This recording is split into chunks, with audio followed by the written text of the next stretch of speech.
بسم اللہ الرحمن الرحیم۔ القائم چینل میں خوش آمدید۔ السلام علیکم۔ آج کی ہماری اسلامی کہانی کا نام ہے بنی اسرائیل کے دو بھائیوں کا واقعہ۔ کہا جاتا ہے کہ بنی اسرائیل میں دو بھائی تھے جن میں ایک مسلمان تھا اور دوسرا کافر تھا۔ دونوں دریا کے شکاری تھے، مچھلیاں پکڑتے تھے۔ کافر بت کو سجدہ کرتا تھا، مگر جب مچھلیوں کے لیے جال تیار کرتا تو اس میں ڈھیروں مچھلیاں آ جاتی کہ اس کو کھینچنا بھی اس کے لیے مشکل ہو جاتا تھا۔ مگر مسلمان کے جال میں صرف ایک ہی مچھلی آتی تھی اور اسی پر صبر کے ساتھ شکر ادا کرتا۔ اتفاقاً ایک روز اس مسلمان کی بیوی اپنے مکان کی چھت پر گئی تو اس کی نظر کافر کی بیوی پر پڑی جو زیور اور بہترین لباس سے آراستہ تھی۔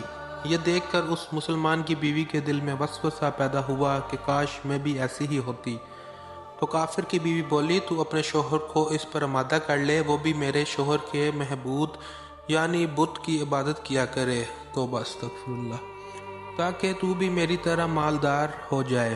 یہ سن کر مسلمان بھائی کی بیوی کچھ غمزدہ سی ہو کر نیچے آئی، اور جب اس کا شوہر گھر آیا تو اس نے بیوی کا حال دیکھ کر دریافت کیا کہ آخر کیا بات ہے جس سے تو اس قدر غم زدہ معلوم ہوتی ہے۔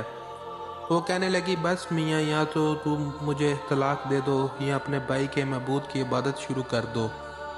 استغفر اللہ۔ یہ سن کر اس کے شوہر نے کہا، خدا کی بندی، تو خدا سے نہیں ڈرتی؟ ایمان کی دولت ملنے کے بعد یہ کفر کی باتیں کرتی ہے۔ تو عورت بولی، پس مجھ سے اب زیادہ باتیں نہ بناؤ، میں بھی دوسری عورتوں کی طرح اچھا لباس اور اچھے زیورات پہننا چاہتی ہوں۔ جب اس مرد مومن نے دیکھا کہ یہ عورت ضد پر اتر آئی ہے اور اس کا اصرار حد سے بڑھ چکا ہے تو اس نے عورت کو تسلی دی، کہا، اچھا، گھبرانے کی ضرورت نہیں، میں کل سے کاریگروں اور مزدوروں میں جا کر محنت کر کے تجھے روزانہ 2 درہم دیتا رہوں گا، تو اس سے اپنی حالت درست کر لینا۔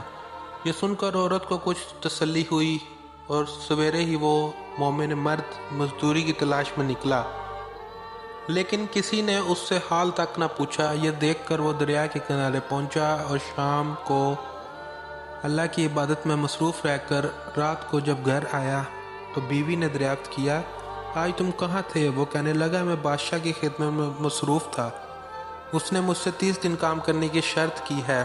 عورت نے کہا کہ آخر وہ بادشاہ تم کو دے گا کیا؟ تو اس نے جواب دیا کہ میرا بادشاہ بڑا کریم ہے اور اس کے خزانے مال و دولت سے بھرے ہوئے ہیں، بے شک وہ مجھے وہ دے گا جو میں چاہوں گا۔ چنانچہ اسی طرح برابر وہ اپنے معبود برحق کی عبادت میں مصروف رہا، اور 30ویں رات ہوئی تو بیوی نے کہا، سنو میاں، اگر کل تم نے مجھے مزدوری لا کر نہ دی تو تم مجھے لازمی طلاق دے دینا۔ یہ سن کر اس کو اس قدر پریشانی لاحق ہوئی، اور 30ویں صبح کو اس نے ایک یہودی سے کہا کہ کیا تم مجھے مزدوری پر لگا لو گے؟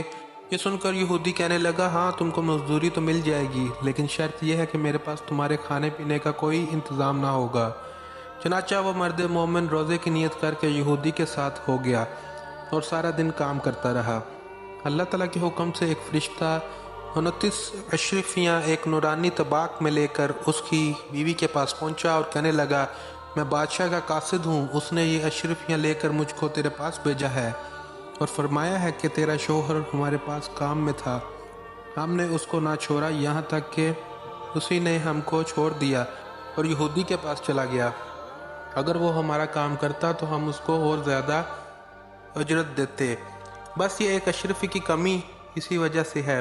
چنانچہ وہ عورت ان اشرفیوں میں سے ایک اشرفی لے کر بازار گئی، سنیار نے اس کی 1000 قیمت عورت کے ہاتھ میں رکھ دی، اور جب شام کو وہ مومن مرد گھر واپس لوٹا تو عورت نے اس سے دریافت کیا کہ آج تم کہاں تھے؟ اس نے جواب دیا کہ آج میں ایک یہودی کے کام پر گیا ہوا تھا۔ تو بیوی کہنے لگی کہ آخر بادشاہ کی خدمت ترک کر کے تم دوسرے کی خدمت کیوں کرتے ہو؟ پھر اس کو اشرفیوں کا واقعہ سنایا، جس کو سن کر وہ مرد مومن روتے روتے بے ہوش ہو گیا، اور جب اس کو ہوش آیا تو بیوی سے کہنے لگا، افسوس کہ میں بادشاہ دو جہاں کی خدمت کا حق اپنے اوپر لازم نہ کر سکا۔ اس کے بعد اس شخص نے عورت کو چھوڑ دیا اور پہاڑوں پر چلا گیا جہاں خدا کی عبادت میں مصروف رہ کر اس کا انتقال ہو گیا۔ یہ تھی آج کی video. Thank you for watching.